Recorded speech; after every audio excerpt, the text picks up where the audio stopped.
Namaste, Ma. Good morning. It's about 9:20 a.m. right now, and I just came to the office. ఇంకొక 10 నిమిషాల meeting ఉంది, పోయి జల్దీ set చేయాలి. I'm gonna talk to you later. All right, peace. నేను ఆగను.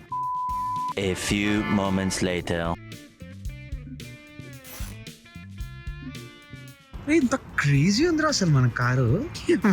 This looks amazing. Tyre set చేయాలి, అది ఇంకా అట్లనే పెండింగ్ ఉంది. I want paint those rims red. Tyre మీద లైట్ ఇయర్ అని రాయాలి, సేమ్ మెక్విన్ గార్డ్ లాగా ఉంటుంది. ఆల్సో ఆఫ్ కోర్స్ వెనకాల ఒక స్పాయిలర్ వింగ్ ఒకటి సెట్ చేస్తే ఇంకా క్రేజీ ఉంటుంది అసలు. You have to do it fast. Hopefully that happens soon.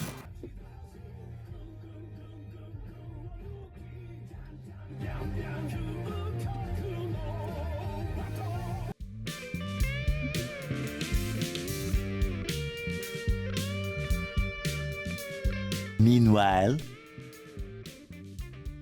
All right, we have a very bari package here. Let's unbox this. నిన్న మన కిచెన్ కోసం ఒకటి డబ్బా డెలివరీ అయింది, సెకండ్ డబ్బా ఉండే కదా. This is the second డబ్బా, and we have lots of cooking pots and pans in here. Let's unbox right now and unbox it. Yeah, heavy stuff. Wow, thank you for choosing our cookware. Step 1, washing. While our cookware hand polished before shipping, it's best to wash it with warm soapy water before initial use. First use kanta. Oh, with Snowclad, you rarely need to cook on high heat. Our patented design distributes heat faster and more evenly, ensuring you get the same results at lower temperatures. Since sticking almost always occurs when the heat is too high, we recommend you to use lower heat. Bye-bye. మనం order చేసినాం కరెక్టే. ఇది induction బేసేనా, gas stove దా మనం order చేసింది?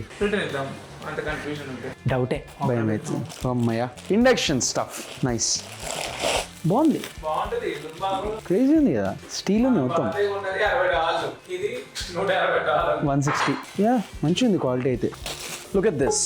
బయట మొత్తం stainless steel, కిందనేమో induction base, and లోపల కొంచెం నాన్ స్టిక్ కోటింగ్ ఉంది. కంప్లీట్లీ స్టెయిన్లెస్ స్టీల్ కాదు, అండ్ దిస్ ఫీల్స్ ప్రీమియం. $160కి కొన్నాం కాబట్టి it should be premium.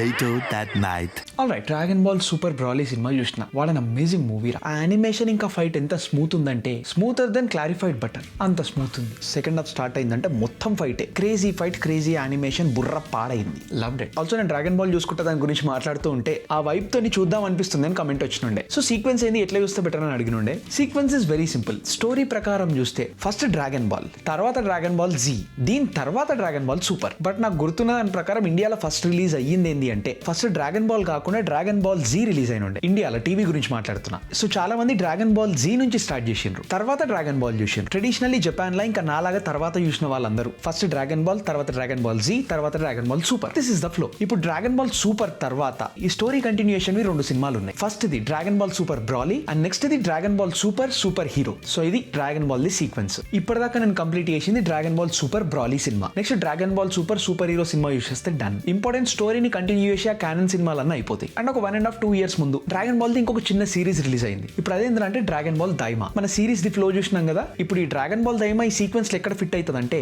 Dragon Ball G తర్వాత అండ్ డ్రాగన్ బాల్ సూపర్ కంటే ముందు, ఈ రెండింటి మధ్యలో ఈ డ్రాగన్ బాల్ దైమా వస్తుంది. Of course Dragon Ball Daima release అయిన తర్వాతనే, బట్ మన స్టోరీ ప్రకారం డ్రాగన్ బాల్ సూపర్ కంటే ముందు వస్తుంది. అండ్ ఇప్పటిదాకా ఒక పెద్ద మనిషి ఒక మెసేజ్ పెట్టిండు, ఏమ్రా పోరాగం తీరు కార్టూన్ చూస్తున్నావు అని అంటుండు. ఇప్పుడు పెద్ద మనిషికి యానిమే ఏంది, కార్టూన్ ఏంది అని చెప్పాలి. ఫస్ట్ ఆఫ్ ఆల్, కార్టూన్ చూడాలన్నా యానిమే చూడాలన్నా ఏజ్ తో సంబంధం లేదు, మైండ్ తోని మెచ్యూరిటీతో సంబంధం లేదు. నీకు నచ్చింది నువ్వు 50 చూసుకోవచ్చు. 50 కాదు 60 ఏళ్ళు వచ్చినోడు కూడా కార్టూన్ చూస్తే తప్పే లేదు. అండ్ ఇప్పుడు మన మెయిన్ ముచ్చట, అసలు మన ఓన్కి యానిమే అంటే ఏందో తెలియదు. అందుకే ఒకసారి చెప్దాం. ఇప్పుడు ఫస్ట్ కోర్ ప్రాబ్లం ఏందో చూద్దాం. నార్మల్ గా యానిమే కార్టూన్ అంటే చాలా మంది ఫ్యాన్స్ అపెండ్ అవుతారు. ఎందుకంటే నార్మల్ గా కార్టూన్ అని వినంగానే ఫస్ట్ గుర్తొచ్చేది పిల్లలు ఇంకా బొమ్మలు. ఇప్పుడు యానిమేని కార్టూన్ అంటే మన యానిమే ఫ్యాన్స్ ఉంటారు కదా, వాళ్ళ ఫేవరెట్ షోని చైల్డిష్ అంటున్నాం ఏందని చెప్పి ఫీల్ అవుతారు. ఒకసారి యానిమేషన్ ఏంది, కార్టూన్ ఏంది, యానిమే ఏందో చెప్తా. ఫస్ట్ యానిమేషన్ అంటే ఒక మీడియం ఆఫ్ ప్రెజెంటేషన్. మనకి లైవ్ యాక్షన్ సినిమాలు ఎట్లయితే ఒక మీడియం, సేమ్ అట్లనే యానిమేషన్ అనేది ఒక మీడియం. మనకి లైవ్ యాక్షన్ సినిమాలు ఉన్నట్టే యానిమేటెడ్ సినిమాలు కూడా ఉంటాయి. ఇప్పుడు ఈ యానిమేటెడ్ స్టఫ్ ని మనం క్యాజువల్ గా రిఫర్ చేయడానికి వాడే పదమే కార్టూన్. ఇప్పుడు యానిమే ఏంది అంటే జాపనీస్ యానిమేషన్ ని యానిమే అంటాం. సో లాజికలీ యానిమే అంటే it is a type of cartoon or animation.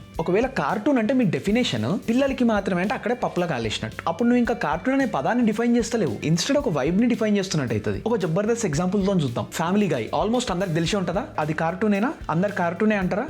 Yes, family గై బరాబర్ కార్టూనే. బట్ అది పిల్లల కోసమా? దాంట్లో ఉండే బూతులు, ఇష్టం ఉన్నన్ని మెటా జోకులు, ఆ అడల్ట్ లాంగ్వేజ్, ఆ రిఫరెన్స్లు, హ్యూమన్ సెంటిమెంట్స్ ని ఇంకా సెన్సిటివ్ ఇష్యూస్ ని కెలికే ఆ తీట, ఇవన్నీ ఫ్యామిలీ గైలు ఉంటాయి. సో దీన్ని బట్టి తెలిసిందేంది, కార్టూన్ అంటే పిల్లలకు మాత్రమే కాదు. ఇప్పుడు యానిమే ఎట్లా డిఫైన్ చేద్దామంటే of course it is animation, Japanese animation and animated stuff ని మనం కార్టూన్ అంటాం. యానిమే అంటే జస్ట్ ఈ యానిమేషన్ మాత్రమే కాదు, ఇది ఒక కల్చర్, ఇది ఒక ఇండస్ట్రీ అండ్ ఇది ఒక story telling medium. Most of the యానిమేల స్టోరీ టెల్లింగ్ కి ఒక పేస్ ఉంటుంది, మంచిగా ఎమోషన్స్ బిల్డ్ అవుతూ ఉంటాయి, క్రేజీ మ్యూజిక్, సౌండ్ ఎఫెక్ట్లు, సైలెన్స్, మొత్తం ఒక వైబ్ ఉంటుంది. ఇప్పుడు యానిమేని కార్టూన్ అంటే ఏమైతుందంటే, ఇప్పుడు బిర్యానీని రైస్ అంటే ఎట్లుంటది? ఎస్, లాజికలీ బిర్యానీ అంటే రైసే, బట్ ఏదో నార్మల్ రైస్ కాదు కదా అది బిర్యానీ. అట్లనే యానిమే అంటే కార్టూనే, కానీ ఉట్టి కార్టూన్ కాదు. అందుకే కల్చరల్ ఇది ఒక హోల్ కేటగిరీ లాగా చూడొచ్చు. ఇప్పుడు మనం చేయాల్సింది ఏంటి అంటే, యానిమే చూసినా కార్టూన్ చూసినా ఓ బచ్చాన్లాగా కార్టూన్ చూస్తున్నావా, ఈ కార్టూన్లు యానిమేలంతా బచ్చాగాలకి ఇటువంటి మైండ్ సెట్ చేంజ్ చేసుకుంటే జీవితం ఎడికపోతుంది. నా లైఫ్ లో నేను చూసిన డీపెస్ట్ స్టోరీస్, ఇంకా నేర్చుకున్న ఫోకస్డ్ మైండ్ సెట్, ఈ వైబ్, ఇవన్నీ మోస్ట్లీ యానిమే నుంచి వచ్చినాయి. సో మంచిగా కార్టూన్లు చూడు,